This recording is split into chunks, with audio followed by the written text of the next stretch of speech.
I'd like to welcome Republican Congressman from the great state of Texas, Congressman Michael Burgess, also a medical doctor. Welcome to the show, Congressman. Good morning, Rick. Thanks for having me on. Absolutely. Now, you are a self-identified fiscal conservative.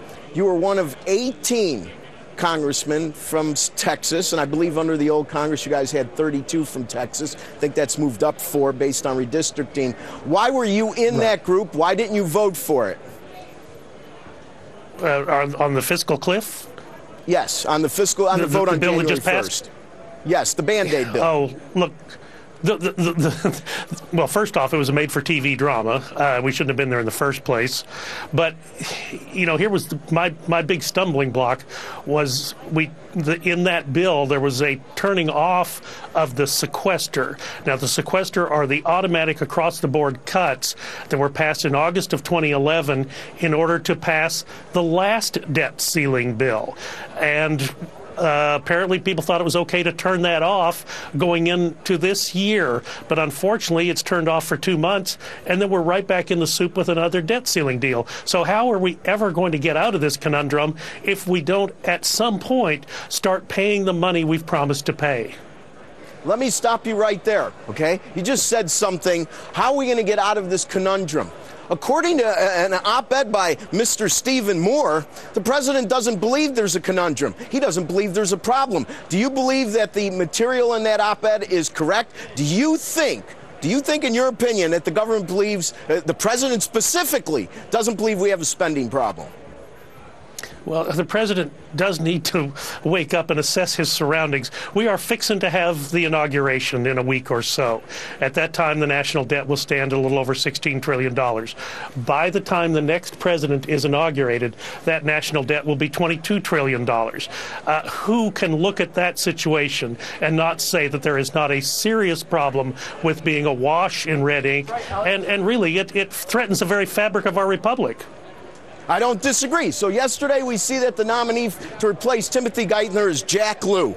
I keep in mind that Jack Lew probably is the professor Frankenstein that created the monster known as the current budget, even though the Senate never passed his version of it. I guess what I'm getting at is when I look at Mr. Lew and I look at the comments that were made by Stephen Moore regarding the president, this is a duo that I don't think is going to make the job of tackling spending any easier. Am I missing something, Congressman?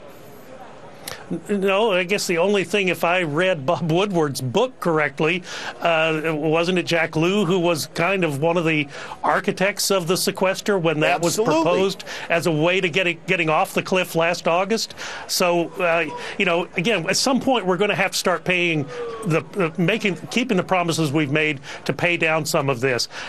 You know, after the Budget Control Act in August of 2011, we set our appropriations limit up to the maximum of that Budget Control Act. And at the time I said, why do that? Because we all know we're going to have a disaster somewhere along the line that will require more money. And sure enough, we had a once-in-a-lifetime storm that hit the New York and New Jersey. It's going to cost a lot of money to repair that. We should have saved some of the last year's budget in order to pay for last year's disaster. But again, that kind of thinking just doesn't seem to get anywhere. Now, we only have about a half a minute left, so quickly, you know, even though my personal opinion is there's a huge difference between moral obligations and debt obligations, maybe the debt ceiling issue directly isn't the best avenue. The 2-month delay on the sequester, do you think that's the best quiver in your group of arrows to try to get the White House to cooperate on spending cuts? Well, the best arrow in the quiver is what's called a continuing resolution or the appropriations process. Unfortunately for the country, they come in the wrong sequence. That is, the debt ceiling is going to happen first, followed by the continuing resolution lapse. So both of them are opportunities to try to curtail spending. They are coming in the wrong order, and if there were a way to reverse that, perhaps a short-term debt limit of 2 or 3 months, I might be in favor of doing that to get them into the proper sequence. Thank you. And one final thought. In 6 months, when I have you on again, and maybe a couple times interim, do you believe the discussion will be how many spending cuts the Republicans in the House were able to be a catalyst towards for some great achievement on something that at least approaches a grand spending cut bill? Do you think that's possible? Can we have that conversation in 6 months? Well, I'd love it if we could, but let's be honest. We had a status quo election, and the president wants to continue to spend money, so we continue to be the restraining order on the administration's spending habits. It's going to be tough sledding. There's no way around it. Well, remember, a lot of people are calling you lunatics. I call you a patriot. Thanks for being a guest on the show, Congressman. Thank you, Mr. Carl, Santilli. back to you.